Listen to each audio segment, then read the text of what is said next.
بسم اللہ الرحمن الرحیم۔ السلام علیکم۔ Welcome to my YouTube channel horror stories with Gul. اگر آپ کو میری کہانی پسند آئے تو اسے لائک اور شیئر ضرور کیجیے گا اور میرے چینل کو سبسکرائب کیجیے گا۔ تو چلیے شروع کرتے ہیں آج کی کہانی۔ گھر کی چھت ٹین کی چادروں کی تھی، جس پر ہلکی بارش کے قطرے بھی اولوں کی طرح آواز پیدا کرتے تھے، پر کل پوری رات وقفے وقفے سے پتھراؤ ہوتا رہا، جس کی وجہ سے بچے اور بڑا کوئی نہیں سو پایا تھا۔ جب بھی نیند کی آغوش میں جانے کی کوشش کرتے، پتھراؤ شروع ہو جاتا۔ ساری رات ڈر، خوف اور پریشانی میں گزر گئی۔ باسط کے گھر یہ معاملہ آج نیا نہیں ہوا تھا، بلکہ یہ پچھلے 1 ماہ سے روز کا معمول تھا۔ روز رات پتھراؤ ہوتے، پتھر پھینکنے والا نظر نہیں آتا تھا۔ پہلے ہر بار پتھرانے کے بعد باسط دروازہ کھول کر دیکھتا، مگر کوئی نظر نہیں آتا تھا۔ لوگوں سے بات کی تو کچھ نے کہا کہ ہو سکتا ہے کہ کوئی تم سے دشمنی نکال رہا ہو، محلے کا ہی کوئی بندہ یہ حرکت کر سکتا ہے، مگر سب اس سے انجان تھے۔ کسی کو اس بارے میں کوئی علم نہیں تھا کہ یہ کون کر رہا ہے۔ باسط کی تو پریشانی اور بڑھ گئی تھی۔ لوگوں نے اپنے گھروں کی چھتوں پر چڑھ کر بھی دیکھا، مگر کچھ پتہ نہیں چلا۔ اچانک ہوا میں پتھر آنا شروع ہو جاتے اور صرف باسط کی چھت پر گرتے۔ لوگوں نے مل کر اس سے کہا کہ ہو سکتا ہے کہ یہ کسی جن، بھوت یا چڑیل کا کام ہو۔ باسط نے ان سب کے اس خیال کو مسترد کر دیا، مگر اس نے جب دیکھا کہ یہ مسئلہ ختم نہیں ہو رہا تو بس اس نے محلے والوں کی بات پر غور کیا اور علاقے میں موجود شمسی بابا سے ملنے کا سوچا۔ ایک دن وہ شمسی بابا کے آستانے پر پہنچ گیا اور اپنے گھر کے مسئلے پر بات کی۔ بابا نے حساب لگا کر بتایا کہ تمہارے پیچھے بہت ہی طاقتور جنات پڑ گئے ہیں۔ جنات سے چھٹکارے کے لیے ہمیں چلہ کاٹنا پڑے گا اور کچھ سامان درکار ہوگا۔ اگر تم یہ سامان لا کر دو تو ہم چلہ کاٹیں گے۔ 40 دن تک قبرستان میں جا کر رات کو پڑھائی کرنی پڑے گی، تب جا کر یہ مسئلہ رکے گا۔ باسط ایک غریب آدمی تھا۔ اس نے کچی آبادی میں بڑی مشکل سے گھر لیا تھا۔ معاشی حالات بہت برے تھے، مگر اس پریشانی کے لیے اس نے قرض لے کر شمسی بابا کو چلے کے لیے چیزیں لا کر دی۔ بابا نے کہا کہ اب تم 40 دن کے بعد آنا، میں چلہ کاٹ کر ان جنات کو اپنے حصار میں قید کر لوں گا، پھر جا کر یہ مسئلہ حل ہوگا۔ جس دن باسط شمسی بابا کو سامان دے کر آیا تھا، اس کے دوسرے دن سے پتھراؤ میں اضافہ ہو گیا۔ اب دن میں بھی کبھی کبھی پتھر آ جاتے، مگر اتنے دنوں سے پتھر مارے جا رہے تھے۔ پتھر آتے ہوئے نظر آتے، چھت پر بھی پتھر گرنے کی آواز آتی۔ جب چھت پر جا کر دیکھتے تو پتھر نہیں ملتا تھا۔ جب سے پتھراؤ کا یہ سلسلہ شروع ہوا تھا، یہ پتھر چھت پر رکتے تو پتھروں سے گھر ڈوب چکا ہوتا۔ شمسی بابا کے چلے سے فرق نہیں پڑ رہا تھا۔ جب سے ان کی پڑھائی شروع ہوئی تھی، پتھراؤ میں اضافہ ہو گیا تھا۔ رات رات دن میں بھی پتھر برسنے لگے۔ شمسی بابا کا چلہ پورا ہوا، مگر کوئی فرق نہیں پڑا، الٹا پتھراؤ میں مزید اضافہ ہو گیا۔ باسط جب بابا کے پاس جاتا تو شمسی بابا ہر بار یہی کہتے کہ میں پڑھائی کر رہا ہوں، تمہارے مسئلے پر کام جاری ہے۔ مگر بہت طاقتور شیطانی بلا ہے، اس لیے مقابلہ کافی سخت ہے۔ مجھے بھی پڑھائی کے دوران تکلیف دیتے ہیں۔ کئی دفعہ جانے کے بعد باسط نے بابا شمسی کو خیر آباد کہہ دیا۔ اب وہ کسی اور بابے کی تلاش میں در بدر تھا۔ باسط کا ایک دوست بھی اس سلسلے میں اس کی مدد کرتا تھا، اسے باباؤں کے بارے میں بتاتا کہ کون سا بابا اچھا کام کرتا ہے۔ پھر وہ پروگرام بنا کر اس بابے تک پہنچ جاتے اور مسئلہ بیان کرتے، مگر سب بے سود۔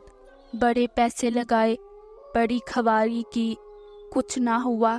اتنی خواری کے بعد ایک عجیب بات یہ ہوئی کہ باسط اور اس کی بیوی بچوں کو خوفناک شکل والے لمبے ترنگے لوگ اپنے گھروں میں نظر آنے لگے۔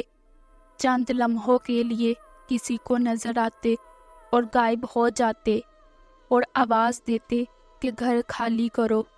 اس صورتحال سے گھر والے زیادہ پریشان تھے کہ اب کیا ہوگا، یہ تو گھر خالی کرنے کا کہہ رہے ہیں۔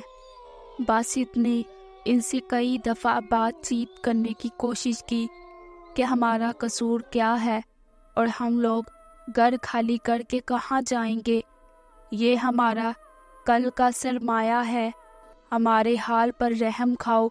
اونچی آواز میں کئی دفعہ بات کی مگر کوئی جواب نہیں آیا۔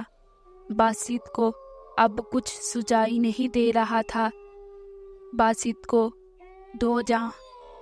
کو جو جہاں بولتا وہ وہاں چلا جاتا، پر مسئلہ حل نہ ہوتا۔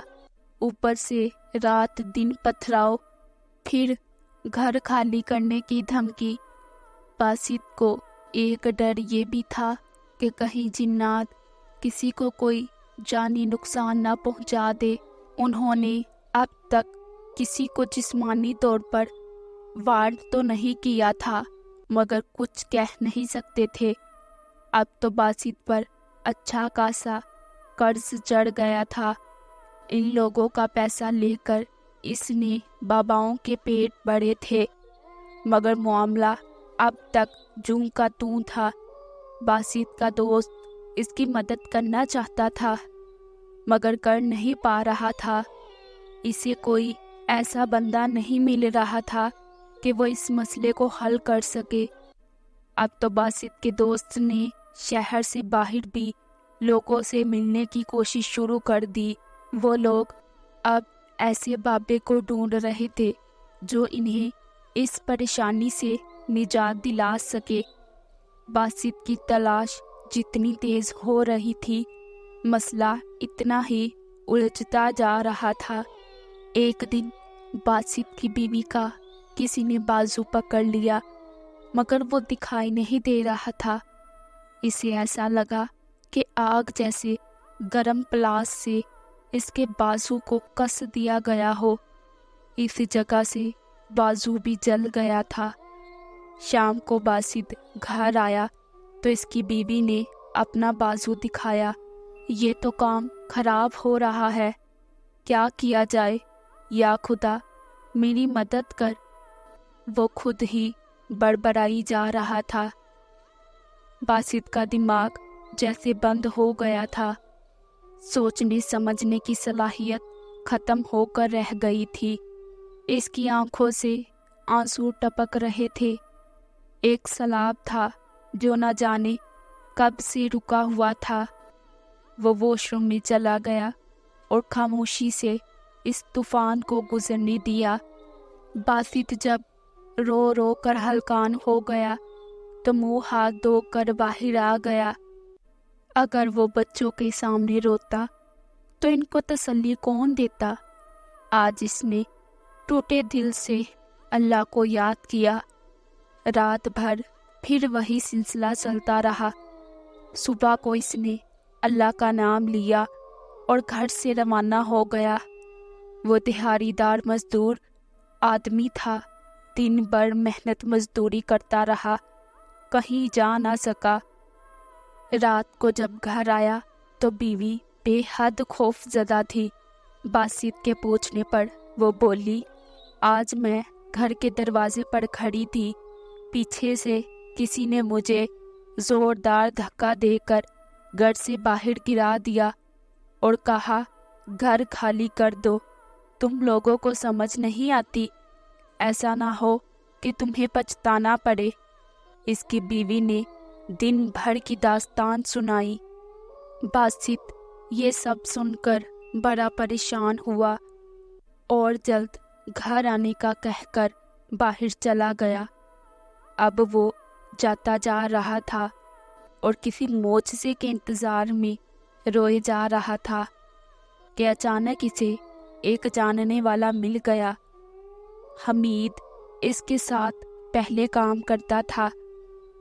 باسط بھائی، کہاں جا رہے ہو؟ بس، اس نے روتے ہوئے اس کے ساتھ جو ہو رہا تھا حمید کو بتایا۔ حمید نے اسے تسلی دی اور بولا، میرے ساتھ چلو، میں ایک بابا کو جانتا ہوں۔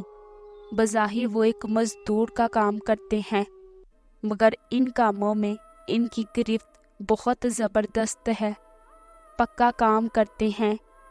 میرے ایک دوست نے ان سے کام کروایا تھا، وہ تو بابا کو دعائیں دیتا ہے۔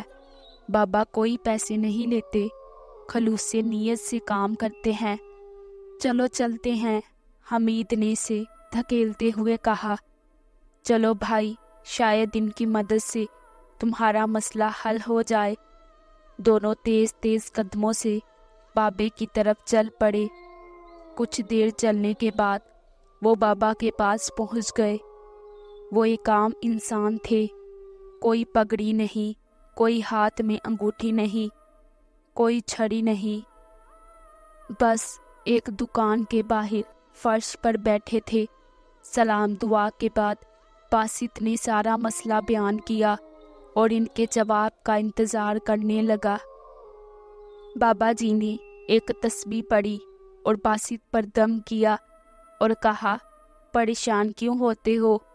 اللہ فضل کرے گا، سب ختم ہو جائے گا، کل میرے پاس آنا۔ یہ کہہ کر بابا نے انہیں جانے کا اشارہ کیا۔ باسط نے اپنے دوست حمید سے کہا، بھائی، بابے نے تو کوئی تعویذ نہیں دیا، کام کیسے ہوگا؟ باسط بھائی بے فکر ہو جائیں، بابا بڑے پہنچے ہوئے ہیں، دیکھنا ضرور کام ہوگا۔ باسط کو پریشان دیکھ کر حمید اسے چھوڑنے گھر تک گیا۔ دوسرے دن باسط بابا کو لیے گھر پہنچا۔ بابا نے گھر کا بغور جائزہ لیا، جیسے انہیں کچھ نظر آ رہا ہو۔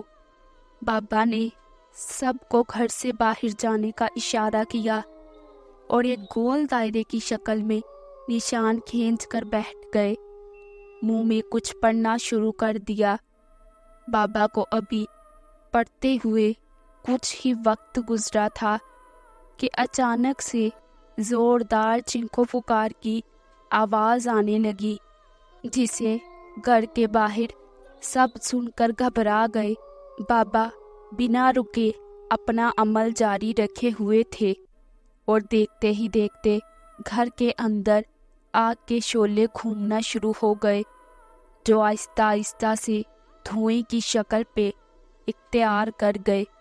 مطلب یہ کہ بابا نے ان سب کو جلا کر مار دیا تھا۔ بابا نے سب گھر والوں کو اندر آنے کا کہا اور بابا وہاں سے چلے گئے۔ اس رات خاموشی رہی، کوئی شور شرابہ، کوئی پتھراؤ نہیں ہوا۔ باسط کو یقین نہیں آ رہا تھا کہ 5 گھنٹے گزر گئے اور کوئی پتھر نہیں آیا۔ وہ لوگ رات سکون سے سوئے۔ کافی دنوں کے بعد ایسا ہوا تھا، رات سے صبح ہو گئی، کوئی بندہ بھی نظر نہیں آیا، نہ پتھر آئے۔ باسط کی خوشی کا ٹھکانہ نہیں تھا۔ اس کے بیوی بچے بھی خوش تھے اور بابا کو دعائیں دے رہے تھے۔ باسط کام کی تلاش میں چلا گیا اور شام کو آ کر حال و احوال پوچھا۔ بیوی نے کہا اللہ کا شکر ہے کچھ نہیں ہوا۔ اس نے بھی اللہ کا شکر ادا کیا۔ اس دن کے بعد ان کے گھر میں ایسا کوئی مسئلہ پیش نہیں آیا، کوئی بندہ بھی نظر نہیں آیا۔ باسط کی زندگی پرسکون ہو گئی۔ دوستو، امید کرتی ہوں کہ آپ کو آج کی کہانی پسند آئی ہوگی۔ اب ملتے ہیں کسی نئی کہانی کے ساتھ، تب تک کے لیے اللہ حافظ۔